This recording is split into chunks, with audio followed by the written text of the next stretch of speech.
सभी को नमस्कार, मैं सुमित तिवारी फिर से आ गया हूँ आप सभी के सामने आपका फेवरेट यूट्यूब चैनल अध्ययन अकेडमी में।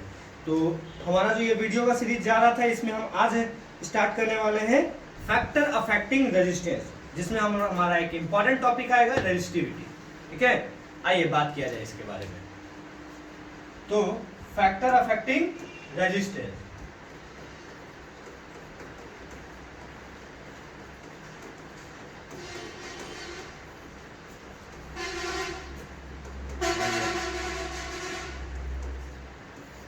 कौन कौन सा ऐसा फैक्टर है जो हमारा रेजिस्टेंस को अफेक्ट करता है? बेसिकली ये चार है ना।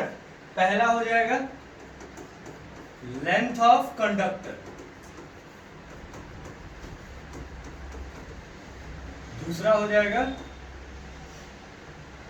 Area of cross section of conductor,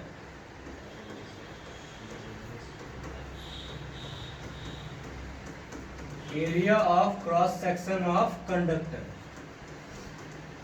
तीसरा हो जाएगा nature of material of conductor,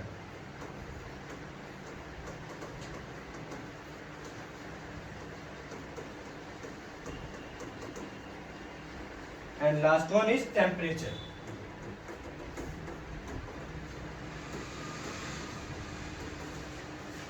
तो हम डिस्कस करते जाते हैं कि किस तरह से कैरी होगा, है ना। अगर हमारा जो कंडक्टर होगा, कंडक्टर इन द सेंस यहाँ पे वायर से ही हम लोगों को मतलब है ना।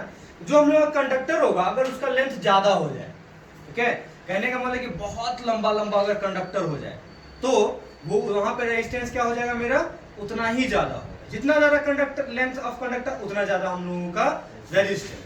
ठीक है, और जितना कम लेंथ का कंडक्टर, उसका रेजिस्टेंस उतना कम हो जाएगा, है ना। तो वही यहाँ पे हम बात करेंगे। अगर लेंथ ज्यादा होगा, रेजिस्टेंस भी ज्यादा होगा, लेंथ कम होगा, रेजिस्टेंस भी कम होगा। इस स्टेटमेंट को दिमाग में रखें, है ना। इसके बाद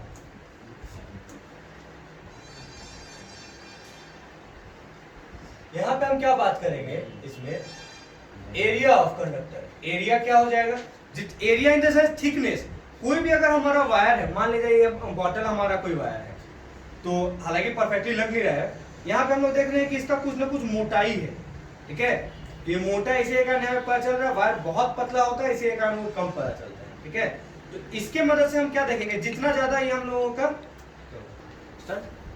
चलिए, तो इसके बाद हम बात करेंगे कि एरिया ऑफ कंडक्टर क्या हो जाएगा। तो वही यहाँ पे हम देखेंगे कि जितना ज्यादा हम लोगों का थिकनेस होगा या फिर एरिया ऑफ क्रॉस सेक्शन होगा, रेजिस्टेंस उतना कम होगा, है ना। और जितना कम हम लोगों का एरिया ऑफ थिकनेस होगा, रेजिस्टेंस उतना ज्यादा होगा, है ना। तो यहाँ पे हम क्या देखते हैं कि एरिया जितना ज्यादा होगा, रेजिस्टेंस उतना कम होगा। एरिया जितना कम होगा, रेजिस्टेंस उतना ज्यादा होगा। मतलब क्या हो गया, आप लोग देखते होंगे कि जो हम लोगों का हाउस वायरिंग, हम लोगों का जो वायर होता है, ठीक है, ये सब क्या होता है, हम लोगों का ज्यादा पतला होता है। क्यों?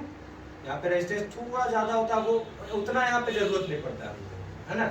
लेकिन वही अगर हम लोगों को कम रेजिस्टेंस चाहिए होता है, तो हम क्या करते हैं, वायर को मोटा करते जाते हैं, है ना। कहने का मतलब कि हमको जितना ज्यादा करंट फ्लो कराना है, हमको उतना कम रेजिस्टेंस चाहिए, और जितना कम रेजिस्टेंस चाहिए हम लोगों को वायर को उतना मोटा करना पड़ेगा। ठीक है, तो वही यहाँ पे कॉन्सेप्ट आएगा। इसके बाद है हम लोगों का नेचर ऑफ मटेरियल। वही बात है, कौन सा कंडक्टर है। अगर हम लोगों का जो सुपर कंडक्टर है ना, या फिर अगर हम लोगों का जो मीडियम कंडक्टर है, तो वो सारा हम लोगों का क्या करेगा, इसमें अफेक्ट करेगा। जैसे सिल्वर सबसे बेस्ट कंडक्टर होता है ना, लेकिन फिर भी उसको हम लोग हाउस होल्ड सर्किट में यूज नहीं करते। क्यों? कारण है कॉस्ट, है ना। अब यहाँ पे जो सिल्वर है, सिल्वर में हम लोगों का क्या हो जाएगा, कंडक्टिविटी थोड़ा ज्यादा होगा, उसमें रेजिस्टेंस थोड़ा क्या बहुत कम होगा।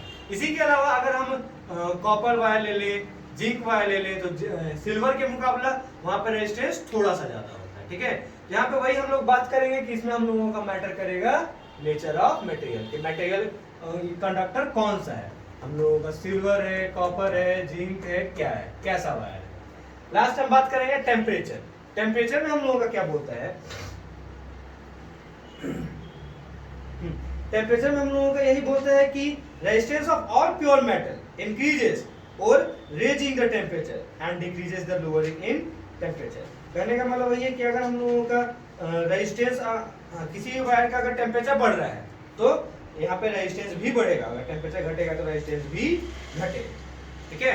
बट डायरेक्टली प्रोपोर्शनल वाला रिलेशन है, ज्यादा अगर गर्म कर दिया जाए कोई भी कंडक्टर को तो वहाँ पे रेजिस्टेंस ज्यादा हो जाता है ना। कहने का मतलब टेम्परेचर अगर ज्यादा हो जाएगा तो रेजिस्टेंस ज्यादा हो जाएगा, वहाँ पे फ्लो नहीं कर पाएगा।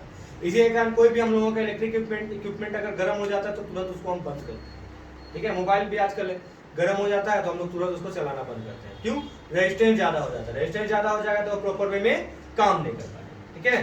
चलिए तो यहाँ पे इसी चीज को याद रखेंगे, टेम्परेचर अगर ज्यादा होगा तो रेजिस्टेंस ज्यादा होगा, टेम्परेचर अगर कम होगा तो रेजिस्टेंस कम होगा, ठीक है। चलिए आगे हम बात करते हैं, एक टॉपिक है हमारा रेजिस्टिविटी। जो हम फैक्टर अफेक्टिंग रेजिस्टेंस देखे उसी को ये रिलेट करता है। यहाँ पे कुछ लॉ है, जैसे पहला law, law 1, resistance is directly proportional to length of wire. दूसरा law, resistance is inversely proportional of area of cross section of conductor. इसको हम कर देंगे इक्वेशन 1, इसको कर देंगे equation 2। Then from equation 1 and equation 2 क्या पाएंगे?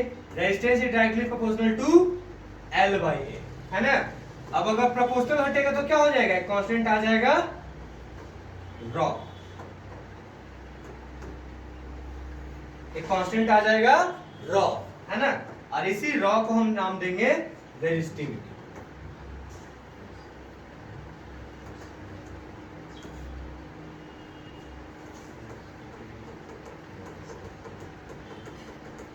या फिर प्रोपोर्शनैलिटी कांस्टेंट, ठीक है। ये हो, फिर इसके बाद हम लोग क्या देखेंगे कि हम लोगों का मेन इक्वेशन ये होगा। तो रेजिस्टिविटी को अगर हमको डिफाइन करना होगा तो हम लोग कैसे करेंगे उसके बारे में थोड़ा सा बात कर लें। चलिए हम लोगों का रिजल्ट आया R equal to rho L by A. यहां से रॉ क्या हो जाएगा? R into A by L, ठीक है।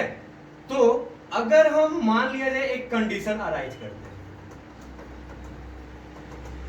मान ले हम एरिया कितना है 1 मीटर स्क्वायर, लेंथ कितना है 1 मीटर, ठीक है। तो इन दोनों कंडीशन को यहां पे पुट करेंगे, R into 1 metre square by 1 metre, metre metre square कटेगा, इधर बचा रॉ, है ना, इधर बचा मीटर, R इंटू 1 R ओ, हो गया। तो हम यहां पे क्या बोलेंगे कि resistivity of the conductor is defined as resistance when area of cross section is 1 metre square and length of conductor is 1 metre. सही है, area of cross section is 1 metre square and length is 1 metre. इस चीज को दिमाग में रखेंगे, इसी चीज को यहां पे हम लिख देते हैं, resistivity is resistance when area of cross section is 1 meter square and length of conductor is 1 meter, है ना। इस चीज को याद रखिए, है ना। ये छोटा सा टॉपिक था हम लोगों का। इसके बाद हम लोगों का नेक्स्ट टॉपिक है कॉम्बिनेशन ऑफ रेजिस्टेंस। क्या होता है अगले वीडियो में बात किया जाए, ठीक है। चलिए, थैंक यू।